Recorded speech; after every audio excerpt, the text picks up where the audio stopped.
10 ते 12 लाख भाविक इथे येणार आहे आणि नियोजन जे आहे ते आम्ही पंडाल टाकलेले आहे 100 बाय 600चा 100 बाय 500चे काही सिलिंग टाकणार आहे, जेवणाची व्यवस्था, पार्किंगची व्यवस्था आणि ते सगळं आम्ही नियोजन केलेलं आहे. पिण्याचा पाण्याचं त्याचं आरओचं पाणी ठेवणार आहे. राहण्याची व्यवस्था मी या पंडालमध्ये केलेली आहे. 150 ते 200 एकर जागेमध्ये नियोजन केलेलं आहे. रात्रीचं त्यांचं या पंडालमध्येच व्यवस्था केलेली आहे. हां, म्हणजे भोजनाची त्याची व्यवस्था केलेली आहे.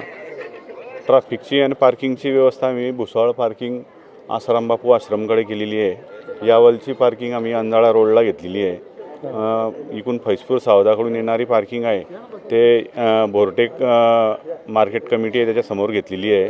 आणि यावल आपला मुक्ताईनगर बोदोळकडून येणारी पार्किंग हतनूर मार्गे कासवा पार्किंगला घेतलेली आहे. TV कॅमेऱ्यांची 150 कॅमेऱ्यांची व्यवस्था केलेली आहे. शासनाची आम्हाला चांगल्या प्रकारे मदत आहे. पोलीस प्रशासनाचं NDRF, PWD, MECB यांचं सगळ्यांचं सहकार्य आहे.